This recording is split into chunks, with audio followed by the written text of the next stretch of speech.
Hey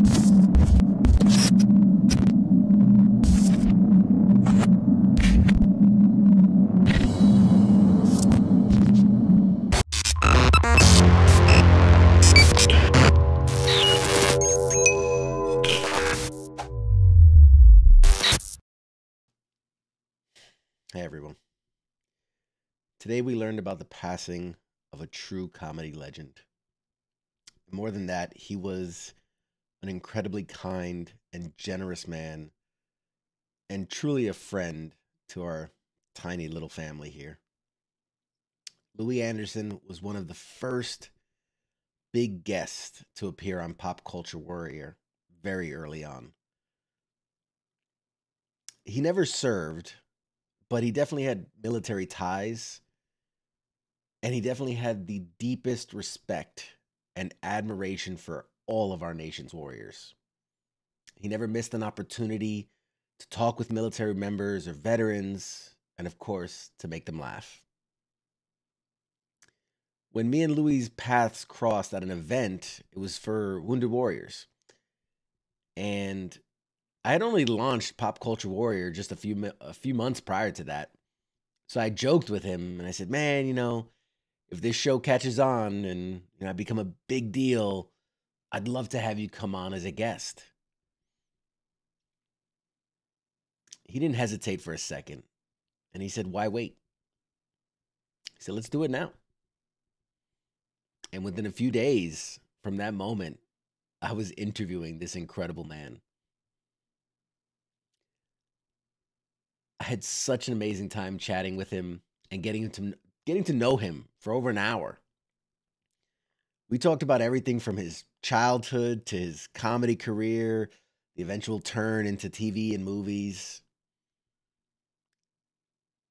Honestly, he could have easily phoned in that whole experience. I mean, he could have just been, I'm here. I'm Louie Anderson. This is what you get. But that's not him. That's not his style. He gave me the same energy as if this was his first appearance on the Tonight Show. He was vintage Louie. And I mean, you can see the whole interview and how much fun we had. But what I'll never forget is after the interview's over, I toss it to a break. So it's just me and him and Radar hanging in the wings, and we're saying our goodbyes in private.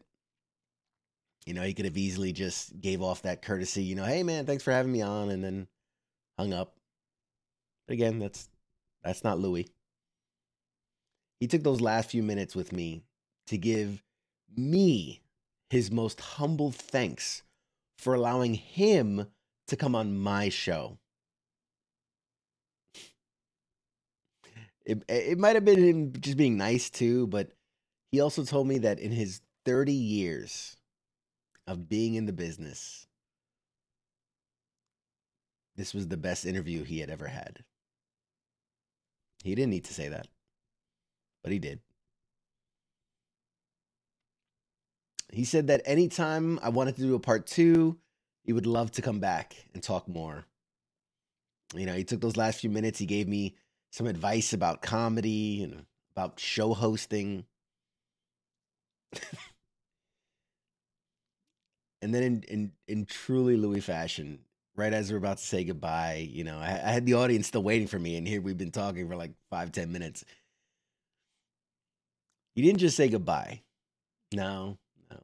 He goes, "All right, guys, it's been fun. Love you." I was completely stunned. I kind of just, I didn't know how to respond. I just kind of stuttered and was like, love you too." He just looked at me, did his funny little laugh, and then hung up. Words can't express what that experience meant for me. I'm not going to forget that, man.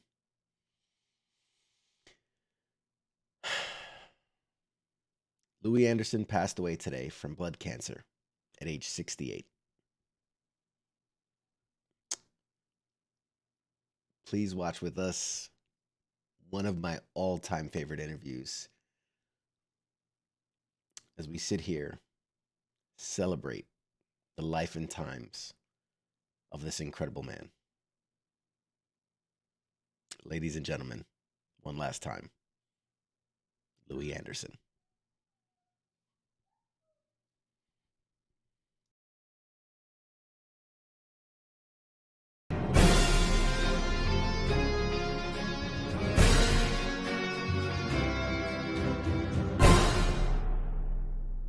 But my guest tonight is one of the country's most recognized and adored comics, a 3-time Emmy Award winner. He was named by Comedy Central as one of the 100 greatest stand-up comedians of all time.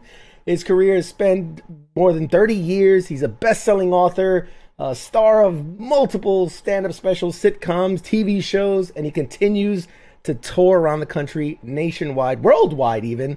Everyone, please give a warm welcome to Louie Anderson. Hey, what's going on?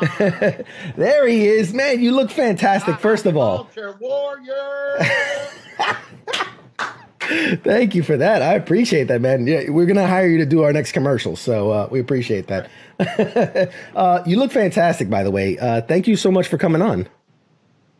You look fantastic, and you are, we had a talk on a Zoom call we did, and you invited me on. I was honored, and my dad was a veteran, and I'm all about the veterans. I've done lots of different things. I did Desert Storm when they came home, and they did a special, and Barbara and George Bush Sr. Were on it, and I got into a little trouble because I introduced when they introduced me. We were welcoming back the Desert Storm. I said I'd like to also welcome back the Vietnam vets. I got a little heat from that, but I thought we never really welcomed them back. Or at least I didn't think so. So. Well, hey, I appreciate you so much. And I was going to start out with, I always, obviously we interview a lot of actors, directors, comedians, different people. The first thing I always ask is, being that we're a military-focused themed show, what's your connection to the military? And obviously, I know your dad. Do you want to touch on that, or? Yeah, sure. My dad, I was just on Ancestry.com looking at his going into the Army, his draft card, not draft card, his, the first thing you sign. I forget. I'm sorry, I don't have the correct You're fine. thing for that, but his registration, saying why he was there when he got out and all those things. And I think it looked like he was there a couple of different times. And I know he lied about his age. He was 15, and you had to have your signatures thing. Mm-hmm. And he made his parent, his dad, his stepdad, adopted dad, sign for him to go in the service. And then he became a bugler. And when he got out, he became a trumpet player. And there was a quite successful jazz trumpet player. And so he had a real life, and he was a wounded veteran and disabled veteran. And I think that's the original thing they used to say, is the disabled, but now I think it's wounded. I think that's the more appropriate one. And my brother Roger was in the Marines, and my nephews have been in the service, and so I have a lot of respect. My dad always talked about supporting veterans, and always was proud of the fact that he was a veteran, and passed that on to me. And I'm humbled by the idea that somebody is out there protecting me, men and women who don't know me. And what an honor it is to be on your show. Oh, the honor is all mine, sir. And obviously the fans are literally, and again, I'm not going to toot any horns here. We've had some noteworthy folks come on, but this week, as we've talked about, oh my God, Louie Anderson is going to come on.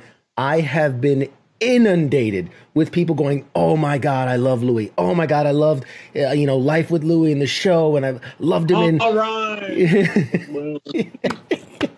So yeah, they love it. The movies, the stand-up specials, the appearances. I mean, it's all phenomenal stuff, and you have a pretty active social media as well. So you're always engaging, and everybody's been super excited for you to come on. So thank you. Thank you. So let me start with it. So you're born in St. Paul, Minnesota. You are the 10th out of 11 children. I know. I mean, it seems like it writes itself for comedy. I mean, it's how could you not get into comedy is the question. Yeah. I think it's true. I think it's just, in a big family, you take it all in, especially if you're 10th of 11. And I had a little brother, Tommy, my baby brother, who was part of the cartoon. And when we did the cartoon, we just did a few characters because, it would be so difficult to highlight 11 people, but all my brothers and sisters in my heart, and they were all part of that. And everything I do in my stand-up, I try to honor them. I make fun of them, but I make most fun of myself first, so that it, that carries. And I'm really lucky in the cartoon. My dad talked about, being in the war all the time and veterans, and and I'm proud of it. That cartoon played in 18 countries, and I'll see people in Romania with a Life with Louie tattoo and stuff like that. I'm always humbled by the idea that somebody halfway around the world is seeing this stuff. Of course, now it's we're halfway around the world doing this. I'm sure there are lots of veterans out there, and we always talk about helping the veterans, but I think we missed the mark. I think I think we could do a lot more. I love, Jon Stewart's doing some stuff. Oh yeah, that's really fantastic. I just signed a petition for something he put out there, and the burn pits. I remember taking my dad to the Veterans Hospital and him getting care there, and in Minneapolis, and also in Reno, Nevada, at the end of his life. And I remember, meeting a lot of veterans. And then I have been here in Nevada up to the Veterans Hospital and have visited a lot of veterans. And I always leave there with a great pride and a humility, because, I know the sacrifice, because you go there and you see the sacrifice, and you see what people, but my dad had a good sense of humor, and he passed that on to me, and so did my mom. And so I try to put it even in things that were serious. I try to get the humor in there. Right. So, obviously you have a career that spans, as old as I am. It's incredible. And I say that in the kindest way possible. That's all right. Yeah. You don't realize that you're, one day I said that the October 10th, this last October 10th, I celebrated my 42nd year doing stand-up comedy, which is amazing. That I'm still working. I'm really grateful. Yeah. My fans have been so good to me. They've really been good to me. And I've had a great career. I've always tried to, do the best I can, especially I really do love my fans. I never refused anyone, especially in the last, 20, 25 years, ever refused anyone an autograph for a picture. I just, who I am. I don't judge anyone who doesn't want to do it. Right. But, I feel obligated. I feel blessed that somebody wants to take a picture with me. I completely understand. And I think that, especially in the entertainment industry, it's notorious, especially over the last, let's say, 10, 15 years, the turnover rate is incredible. Obviously, shorter attention spans, and needing to be quicker and funnier and on the edge. And what's been yours? How do you stay relevant? How do you just maintain such a great career? French fries. That's the secret. I don't care. I don't care how hip you are, how relevant you are, how hip, relevant, cool. I don't care. Everybody loves French fries. But I mean, it's. I just try to talk about, things that are real for me. I'm really happy. I've made it 82 days. I'm working really hard on my health right now. 82 days without any fast food, which is amazing to me. And I only have 7,000 more days to go, but still, I think it. I think it is. To be quite honest with you, I think what you see is what you get. I just try to appeal to people. What's funny to me, I hope is funny to them, Yeah. I think you've always, in everything I've seen a ton of your stand-up, as a guy who I just adore stand-up, and I think it's such a great skill and craft. It's not a great thing. I mean, I'm humble. How about all the great stand-ups that are out there? There's hundreds, thousands even. And your comedy has always come across as authentic, as from the heart, as from the homeland, as it were, and where that sometimes, comedians struggle to find their voice, find their niche, find their, their outlet. But man, I look back at the 1984 when you hit the stage on the Tonight Show, and I mean, you crushed it. I've never seen such a big reaction off of like your first 4 words. It was just so phenomenal. Which one of my favorite parts of that bit was when you did the broad jump and I crushed her or I killed her. Oh my God, that was to this day. A joke like that. You can't do that joke anymore. But you're right. I think my first joke there was I can't stay long. I'm in between meals. That's right. So that was really, and then I was off and running. I had worked on that Tonight Show set for for a few years to make sure my very first Tonight Show set was a killer, and I got really lucky. And that's when back then almost all the TVs, at least half of them, were on the Tonight Show. And so there was only so many channels. Yeah. So you had a good chance of being in someone's home. I'm just curious, do you still remember what the feeling? You're behind the curtain, you're about to step out. Do you remember that feeling? Can you describe it? Yeah, I was backstage and I'd watched that curtain 1,000 times. Watched that act that was on the Tonight Show come out from that curtain. And so I did what any good Midwesterner would do. I reached out and felt that curtain. I felt the material. I said, I got to feel this because my mom's going to say, what was that material made out of?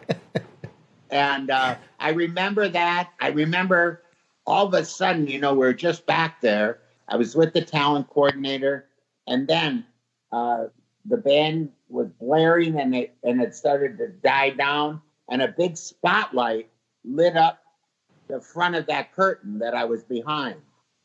And he said to me, "You ready?" I go, "I've never been more ready." And I walked out. I looked for, you can see it if you watch that Tonight Show. I looked down for that. There's an X where that would be my spot. I went out there, stopped for a second, hit that spot, and delivered my first joke. And then I don't really remember until the end. It's all blacked out. So I've talked to so many comedians that like their first big set or the first time they're in front of the crowd, it's a blackout. Like you remember stepping up, you did your set, good or bad, and then the first time I went on stage, it's the same thing. I could not tell you. My only memories of it are from the videos that people recorded of it. So yeah. Yeah. I mean, it's an overwhelming experience. My whole life I've been waiting to do it. I did it. I went back to my dressing room. I took a bow, went back to my dressing room, and on the way back, somebody said to me, "Johnny wants you back." What? He wants you back out there. And so I went back out, and I shook his hand, took another bow, and it was just like, it was such a great acknowledgement. And then afterwards, Johnny was coming down the halls are pretty small back at the Tonight Show back then. And he had 2 or 3 guys around it. Johnny always had bodyguards because he used to get death threats because he'd do political stuff.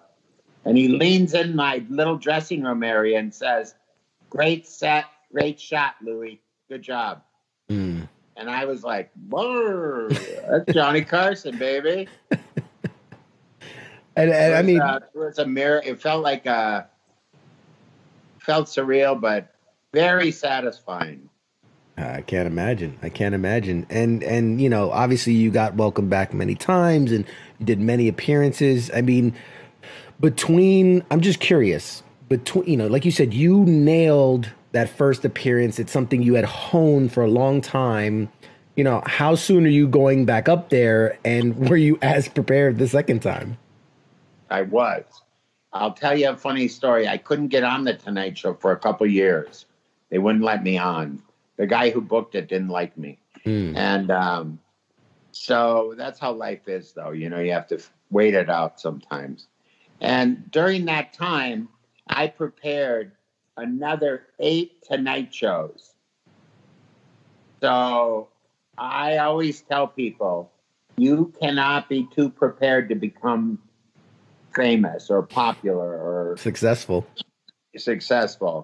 Just remember that. You should be preparing for your success, not waiting for it. Because you have to believe it's going to happen. And for me, it was a 2 years, horrible 2 years of waiting. I had lots of offers to do other shows, and I wouldn't. I was holding out for the Tonight Show because that's the, you know, that's the American Idol, the HET. Yeah. It's all those shows, you know, wrapped up into one. Those shows, you know, are what are today, and you know, and rightly so. They're big hits, and they can really showcase people who are talented. Sure. But back then, if you got a handshake from Johnny Carson on camera, that changed your whole life. The next day, my whole life was changed. Yeah, makes or breaks careers right there. So I mean, obviously you've traveled doing your comedy. My God, I couldn't fathom, I couldn't calculate the hundreds of thousands of miles you've traveled. I was reading a little something and I found a strange tidbit that you travel with a lot of knickknacks, a lot of things, but that you also travel with a thermometer and blood pressure cuff. Is that true? Yes, I'm a hypochondriac. So how, but, you know, look at now. Guess who was prepared for the pandemic? I was kind of leading you down that road. I had the blood pressure. You know, I was gonna say that I was leading you there, that you know you beat everyone to it. You know, while we're scrambling to get supplies, here you are traveling with it. How has it been? For somebody that's a hypochondriac that says he is, how has this whole ordeal been for you? Well, you know, I've gone through different ups and downs during it because, I mean, I'll be honest with you. I am a very vulnerable person to this pandemic. I'm overweight, high blood pressure. I smoked for years. You know, I did all the things that I shouldn't. But so I had a few real panic things where I would go, oh my God, you know, I can't do anything, go anywhere. And, you know, I'd meet somebody and I just was, you know, constantly worried about, you know, I was going to get it. And then, you know, I read quite a bit about it. I still don't do much. I don't go anywhere. I don't know group things. I've seen people, but always from a distance. My friend got married and he asked me to be his best man. And I said, okay. He's a wonderful thing, a wonderful person. And I knew that it was a big honor for him to ask me, and I was honored by it. So he got married at the Elvis Chapel in Vegas, and I've been there. And I said, well, how many people? And he said, just be 4 people. My mom, my fiance, me, you, well, 5 actually, or with 6. Elvis, yeah. The people marrying, that thing. Sure. And so I did it. I was masked up. I had goggles on. I was full hazmat suit. Careful, but I'm glad I did it. I'm glad I got out, because you have to. I couldn't miss it. I've been friends with him since the 90s, and he used to watch my shows at Bally's. He was the valet guy, and we became really good friends. And he did lots of TV shows. He did Mystery Diner, and I bet I can't name all the shows, but he's the producer, and he's done John Pepper is his name, and he's just the greatest guy, a sweet thing. His dad was also a horn player who played in Vegas here. His mom, I'm very connected to his family, so. Very nice. Very nice. No, I can't imagine what that's, we want you healthy. We want you around for a lot longer. Please stay safe while you do this. So let me ask you this, you've traveled around the world. You've done all these things. Is there any kind of crazy stories that stick out in your mind from all the years of travel? Well, I mean, yeah. I don't. Of course. And by the way, you don't have to censor yourself for this show, so you can take this anywhere you want to go with it. Well, I had a lot of great experiences. I had 2 different experiences in Japan. I went to Okinawa and did shows for the Marines, and that was a great experience. And I had a lot of fun. And I even asked somebody to make me fatigues, because that was like a Bob Hope thing to me. Sure. I used to watch Bob Hope do those, and I did that. But one time in 1984, ABC did a show called The Look of 84. And John Powers, I think, or someone like that, who had a modeling thing, had all these girls who were going to be Miss 1984, the look of 84, right? So we went to Atomi, I think it's Atami, Atomi, Japan. I probably have it wrong, and I'm sorry about that. And I said, well, how am I going to do stand-up comedy for the crowd? And they go, we're going to bring merchant marines in for the show. I go, oh, good. Okay, good.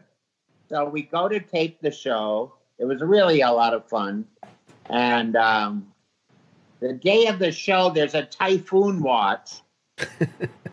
And so none of the merchant marines could come. So I had a completely non-English speaking Japanese audience, and they did not understand what I was saying. And I looked to the producer. I go, I don't think they get it. And we're taping it. And then I put my hand on my stomach for some reason, and they laughed. So I just kept putting my hand on my stomach, and because I think maybe they thought I was sumo, and I was Lumo. But anyways, and that was the weirdest experience, because I'm doing these jokes that I know are great, and they just bombed. Nobody even knew what I was talking about. But so that was one of the experiences I had. It was really fun. I don't even think you can call that a bomb. I mean, you're in a different language. When you're up there. Yeah. Well, when you're up there, nobody is getting what you say. So. Yeah. It's a very isolating experience when you're not getting it's a one man show, but there's a give and take from the audience, right? So I'm sure you felt alone up there. I did, but I went with it. I laughed about it because if there's one thing I learned in life, I learned a lot more in doing bad shows than I ever learned by people saying to me, "Great show." Mm. I never learned anything from that. And I appreciated it, and I was happy to hear it, but I never learned anything. But every bad show, I always learned something, like what I could do better the next time, and stuff like that. That's a phenomenal. Aren't you doing stand-up? I've dabbled. I did a couple of shows, but this isn't about me. Come on, Louie. This isn't about me. No, but I just want to say something about people who want to do stand-up, okay? Yeah. Or anything that they want to do. They should go do it. Absolutely. And you have to do it 100 times stand-up wise before you get an idea of how to do stand-up. You have to do it at least 100 stand-ups. Mm-hmm. And I always think it builds that muscle for you. And be fearless. Go try things so that you're not sitting around later in life and going, I wish I would have tried that. Absolutely. And especially, who knows, my big worry is, are we ever going to get back to the crowds the way it used to be? And I think not, but I think people are being really creative. They're doing shows outside. Yeah. They're doing shows of a limited audience. Online shows I've seen. Really cool. I'm thinking about doing a virtual New Year's Eve show in Minnesota because I've been doing a stand-up show in Minnesota on New Year's for 29 years in a row. Yeah. Got to make it 30. Got to make it 30, baby. Yeah. Hey, if you do a Zoom call with stand-up show, I'll be there. I'll bring the audience. That would be phenomenal. We got a couple of questions from the audience that I've been sitting on here. So let's do it. From Mike Larson, what's been harder for you, writing a book or writing your stand-up material? The book. Because, was it Mike? Yes, Mike. Mike, I was a terrible student. So I'm really dumb with English. But I write from my heart, and then I ask somebody to help me, clean it up, ghostwriter. On my last book, Andrew Postman, a New York writer, wonderful New York writer, I did a book called Hey Mom, and he really helped me with that book. That book would have never got finished if it wasn't for, and that, that's all I'll say. Andrew Postman helped me get that done. And, but I think the book writing, because stand-up comes natural to me. It's just there for me, you know? Sure. It's a second skill. It's a sixth sense, as it were. It's just there. Yeah. Okay, we got another one from Bronco. What was his most gut-busting, funniest moment of his career? So, what was the quintessential, most epic, funny moment of your career that you can recall? Putting you on the spot for 30, 40 plus years. I guess when I would have to go on after like Robin Williams or Sam Kinison, or guys like that, these guys are screaming, they're doing their comedy, they're talking about everything. And I come out and say, do you like butter? And I guess winning those people over at the Comedy Store after Sam Kinison and after Robin and people like that. I'm trying to think of something that more is on the embarrassing gut busting. If I bust my gut, then there's going to be a mess in the house. But let's see. I don't have one particular thing. I guess that thing there in Japan. Here's people always would mistake me for other entertainers, John Candy and Chris Farley, and I would always sign the autograph. I never argued with them. They go, "Hi, Mr. Candy, how are you?" I go, "I'm good, I'm great." And then I would sign their name and then put "F-U, John Candy." So, and they would look at it and walk away and look at it. And I go, "Okay, have a good one. See you later." Was that you messing with the fan or kind of trying to mess with the person that they mistaked you for? No, I love John Candy. He was lovely. Chris Farley, lovely people. I was trying to be funny. Like, just like the last thing either of them would say in an autograph was that. And I love both those guys. I miss both of them. So yeah, it's it's unfortunate. Sometimes you rise to a certain level of fame and stardom, and that star burns a little too bright. So, well, they were wonderful, complicated people, you know. Absolutely. Let's see, we got some more questions. What comedians have influenced you in your either growing up or through your career?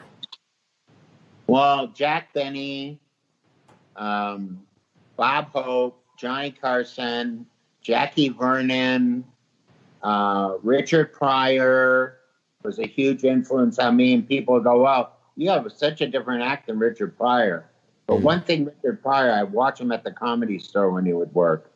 And there's a great documentary on Showtime right now, the Comedy Store, that I'm in, and a lot of people are in, and the history of it. And anyways, I'd be in the back, and Richard Pryor would be like, he'd be so wide open.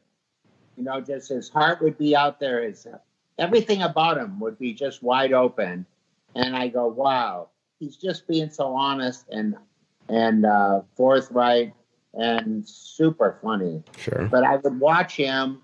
He would start out with a joke and there'd be nothing going on. And then he would come the next night and there'd be a little something more come on. And then the next night. And it was such a process because jokes and stand-up cannot be practiced writing them. Right. They have to be practiced performing them. It's just like, I'm sure for you, you could learn all you want in basic training, but once you get out into the field, that's a whole different thing. Yeah. And I'm not comparing it's military service. It's fine. It's fine. But I'm just saying, unless you're in it, you can't make it better. You can't get sharper. You can't get crisper. You can't. You gotta go for it. Yeah, there's an invaluable lesson and experience for actually going through it. Was the famous quote by Mike Tyson: "Everyone has a plan until they get punched in the mouth." Right? So yeah, I saw a lot of his fights. Mike. I know Mike. He's a lovely person and funny, and I just love what he took. It didn't all go easy for him, but he still is resilient and he still keeps going, and I have a lot of respect for that. And he's a really interesting human being. He is. There's another question. Is there, and I think you kind of touched on this in that, like, don't have regrets, but is there anything over the course of your career that you wish you could do over? I wish I would have taken more acting lessons. I wish I would have listened to people who gave me advice that was good advice. I wish I would have worked on my health sooner. And I wish I would have been friends with my dad and more friends with my mom. I was friendly with my mom, but I wish I would have had better relationships with the people. I always say, if your family is still around, you should try to be forgiving if you can and let go of some stuff. I'm not saying it's possible in every situation, but I'd give anything to be able to sit down right now and tell my dad that I was on your show and talk to him about how it felt and ask him more about what he went through during his his military service. I wish I would have been able to ask my mom, how was it having 11 children? And, you know, what did you want to become, Mom? Who did you want to be before you met Dad? Yeah.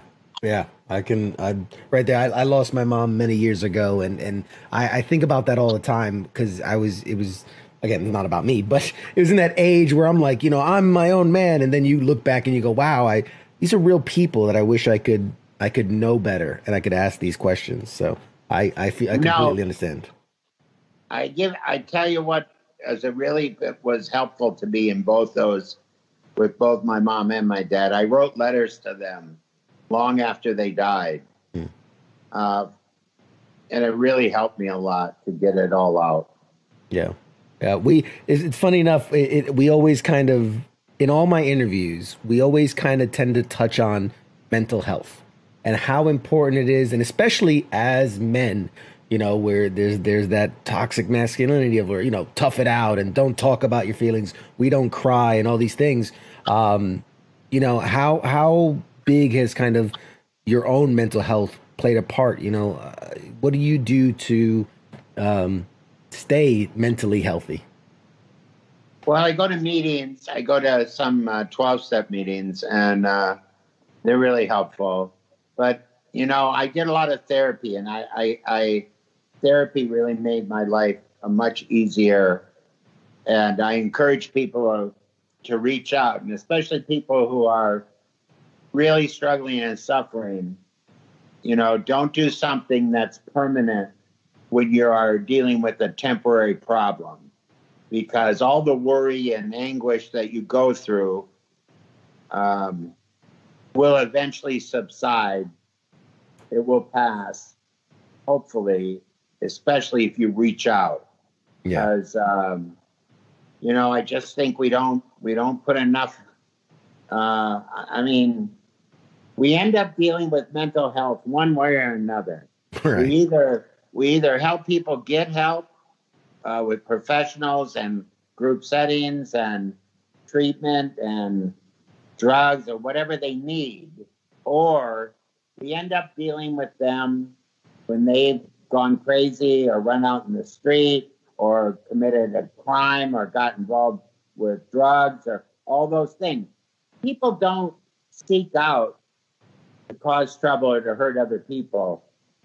They're usually reacting to the hurt that is inside of them. Yeah. And they're crying out for help. And we just are, for a country that wants to hear stuff, this is what we should be listening to. We should be putting everything into trying to take care of those people. Mental health is a big problem in my family, and I just think that we're missing the boat on it. I know that we've got to be able to find a way to help people reach out and get some help. Absolutely. Absolutely. That's why I appreciate when, we've had actors, we've had directors who come on and, like yourself, open up about it and talk about it. It's huge because when you have a platform like you do and very small like I do, we want to let people know that it's okay. And if you need help, it's okay to speak up, and we all need to focus on our own mental health. I know you're a big proponent for charities. You've done stuff with the 9/11, the Widows Fund. You co-founded the Hero, HERO, charity organization devoted to helping homeless people get back on their feet. Again, you continue this nicest guy in Hollywood kind of thing. What drives you to do so much for others? Well, I had a couple of brothers who were homeless at one point, and it was not about money. Is about the disconnection, and luckily I was able to see them, and they were able to get back into life and be close to their brothers and sisters, and and have a life, even though those things were hard for them. And so I guess that really is my driving force. You know, it just is astounding to me that the homeless problem is so big right now. Yeah. And people always say, well, they want to be homeless. And I go, bullshit. The majority of those people do not want to be homeless. They are struggling. And I just think we just haven't figured out enough good ways to help those people. Right. And one time I was giving someone, a homeless person, some money, and a friend of mine said, you know they're going to get drugs with that, right? I go, so would I if I were in this situation. Right. I go, I don't. And they go, well, you shouldn't give that to them. I say, I don't give them that money with any conditions on it. I'm not trying to get them to adhere what I want. I'm trying to relieve some of the pain they're in. Not to get drugs, but food or something that they need. Get a hotel or whatever it is. It's a huge problem. True. Huge. No. Yeah, that I mean but with people like yourself and so many others, I try to do charity work when I can. It's a huge problem but good people are making strides and hopefully will continue to do so. So I'd be remiss because I know I would get hell for this if I don't bring this up. One of the roles that obviously a lot of people know you for, and obviously he's kind of springboarded you, was your role in Coming to America, the Eddie Murphy movie. You played Maurice, the McDonald's employee. I know that you are in the sequel and that they're making a sequel. What has that been like to revisit this character? Well, I have a tiny part, just like in the, I don't have a big part in either movie, but I had a big enough part that it seemed to make people happy. Absolutely. And, I know I'm on lettuce, but soon I'll be on fries and then assistant manager. And that's when the big bucks start rolling in. There you go. I know it's something. I didn't do all the right words, but, and then when I went back and saw Eddie and Arsenio and John Amos and all these wonderful people again, we all picked up right where we left off. And it was a joyful experience when I did the first one. And it was equally as joyful when I did the second one. I talked to Eddie about stand-up and getting back into stand-up. I had a nice talk with Arsenio and John Amos. Everybody is so great and so excited to be doing this wonderful movie that I think is going to be through the roof. I think people are going to go crazy for this movie. Yeah. And Eddie couldn't have been nicer to me. And Arsenio, I just loved it. I just had so much fun. And throughout my career, people would send cars for me, like limos and town cars, to make sure I got to the event on time, or a TV station or something. And many people who were from other countries would say to me, hey, man, you're the fry guy. I go, yeah. And they always say, I came to this country because of that movie. Wow. And I think, wow, I'm amazed by it. You are a and part. I'm so happy. You're a part of the American dream. Yeah. And, that's one of Eddie's best movies. And I just think, God, he did so many great movies, and he's such a great person. Really a terrific person. Are you allowed to tell us a little bit about where Maurice is now? I mean, is he still at McDonald's? Can't say. I signed a thing. The NDA. There's a guy outside of my house. He's got a hatchet. Gotcha. He cuts my hand off. and takes all my valuables if I say anything. Gotcha. Okay. But at least we know we'll get to see you. I think the last I saw is it was supposed to be released by Paramount. They sold it off to, because of, COVID and these things, they sold it to Amazon Prime. So we'll be seeing it. I think it's December something. It's coming out. Yeah, it's a Christmas movie, man. I'm super excited for it. I think that's so cool. It's gonna be so good. So, obviously another one that everyone knows you is for the cartoon. And I mean, oh, is that so? What do you got? A radio show going on there? What is that, international? Yeah. We're a little. What's WTF? What does that mean? It's a water cooler thing. You're fine. I love this. I mean, any thoughts? I'm sure. Right now we're living in an age where everything's getting rebooted, everything's getting remade, sequelized. I mean, I'm sure you've had some thought about maybe revisiting it. You still got the voice.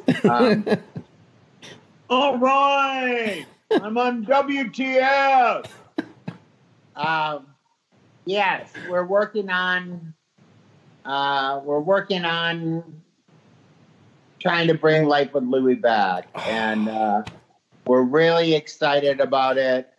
And I can't tell you much more than that. Right. We're working on it right now, and there isn't a day that goes by that people, when I'm out, do not mention Life with Louie. And so I'm very proud of that cartoon. And I got to recreate my family, and I got to really, I'm just so, I just know people say, I go, I'm lucky. And they go, you worked hard. I go, I know, but you can work really hard. You still have to get a little lucky. Absolutely. I mean, I think you mentioned it earlier too. You have to be ready for success, but it takes a certain amount of drive, grind, and definitely luck. Absolutely luck.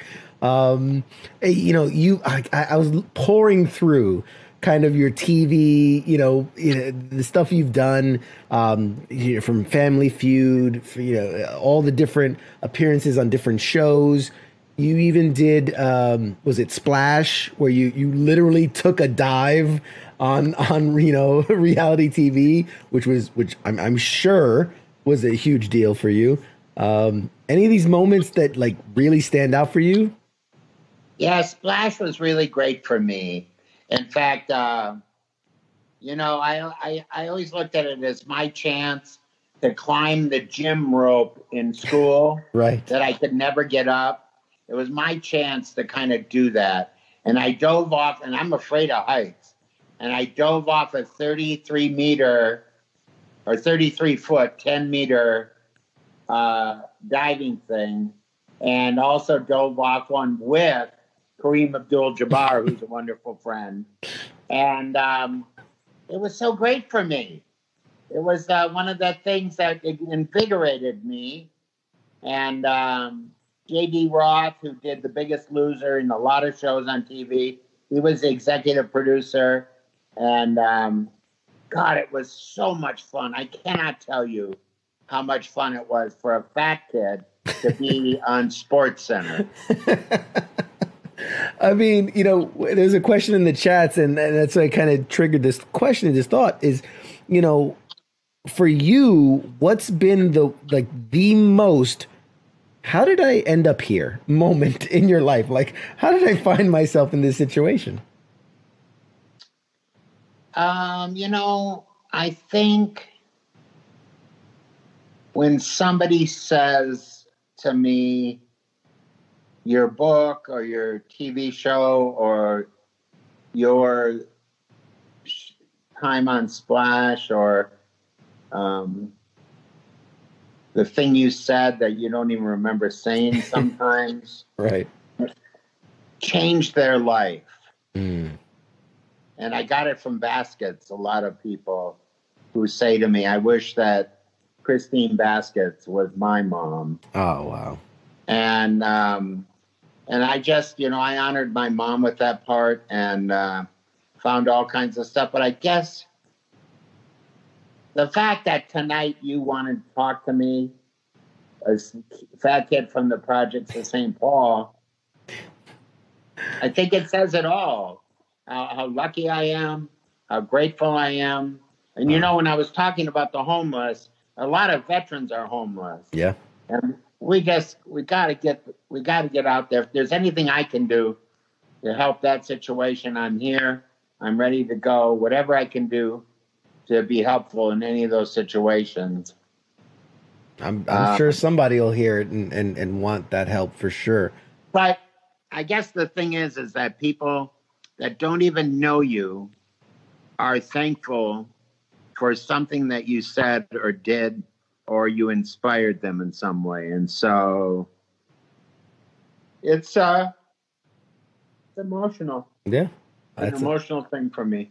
That's awesome. That's awesome. And I mean, you know, it's so easy, I think, for celebrities, for, you know, talent, for personalities to say, "Oh, I'm so grateful for my fans," and it's like, yeah, they're happy and they're thankful. But I don't know, it comes across so genuine with you. It's like there's never a question like, are they though, like, or they just want the money, but like it pours out of you, much like the butter. So let me ask you this. You know, you played in the 2006 World Series of Poker in Las Vegas, and what I read was you were eliminated in the first day and received a 10-minute penalty for foul language. Can you take me through that? First of all, Poker Stars was nice enough to sponsor me to play in that tournament. That was a really nice thing. The second thing, you know, you look at your cards long enough and you're not getting anything. You say, WTF. Well, I actually said it, though.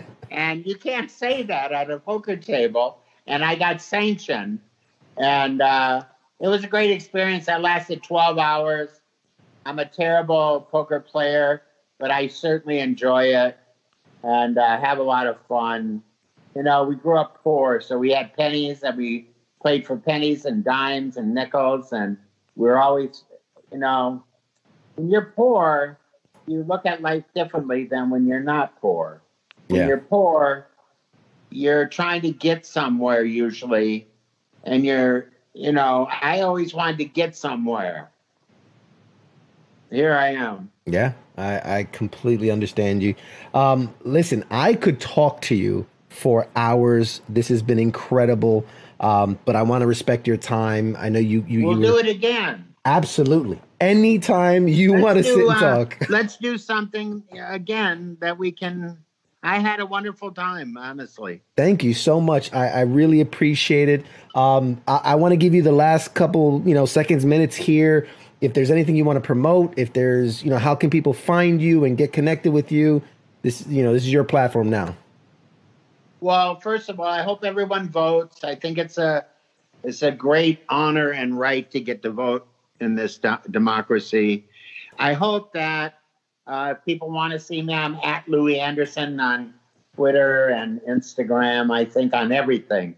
I got a big Life with Louie page on Facebook. People all over the world who love Life with Louie. I love my Instagram things where I do my workouts. You know, I just always wonder this. Why can't I see these people and they have 100,000 followers.